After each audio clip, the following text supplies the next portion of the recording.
Hello guys, welcome back to my channel stories by Gayu. இன்றைக்கி வந்து milk chocolate brownie தான் பண்ணிகிட்ருந்தேன். அதுவும் அம்மா வீட்டுக்கு ஃபர்ஸ்ட் டைம் வந்து நான் மில்க் சாக்லேட்டில் வந்து ப்ரௌனி பண்ணுறேன். டார்க் சாக்லேட்டில் தான் எல்லாேருக்கும் பண்ணி வந்து சேல்ஸ் பண்ணிகிட்ருந்தேன். ஃபஸ்ட் டைம் ஒரு ட்ரை மாதிரி பண்ணலான்னு சொல்லிட்டு மில்க் சாக்லேட்டில் ப்ரௌனி வந்து அம்மா வீட்டுக்கு பண்ணிகிட்ருந்தேன். நல்லா அட்ஜஸ்ட் பண்ணிப்பாங்கல்ல, நம்மளுக்கு ஒரு ட்ரை மாதிரி ஒரு ட்ரையல் மாதிரி இருக்கும்னு சொல்லிட்டு தான் பண்ணிகிட்ருந்தேன். எங்கள் அம்மாவுக்கு இந்த ப்ரௌனி பிளாண்டிலான்னு சொன்னால் ஒன்றுமே தெரியல.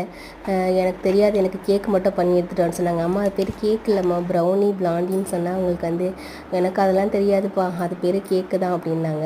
எனக்கு தெரிஞ்சவங்க கிட்டலாம் சொல்கிறேன், சரியா என் பொண்ணு கேக்கு செய்கிறான்னு சொல்லிட்டு அப்படின்னு சொன்னாங்க. ரொம்ப ஹாப்பியாக இருந்துச்சு. அம்மா வீட்டுக்குங்கிறனால நல்லா ட்ரிபிள் சாக்லேட்லாம் டாப்பிங்ஸாக போட்டு சூப்பராக ரெடி பண்ணியிருந்தேன். மில்க் சாக்லேட்டுங்கிறனால நல்லா டேரி மில்க் சாப்பிட்ற மாதிரி இருந்துச்சுன்னு அண்ணன் வந்து சொன்னான். ரொம்ப ஹாப்பியாக இருந்துச்சு. தேங்க்ஸ் ஃபார் வாட்சிங். வீடியோ பிடிச்சா சப்ஸ்கிரைப் பண்ணுங்கள்.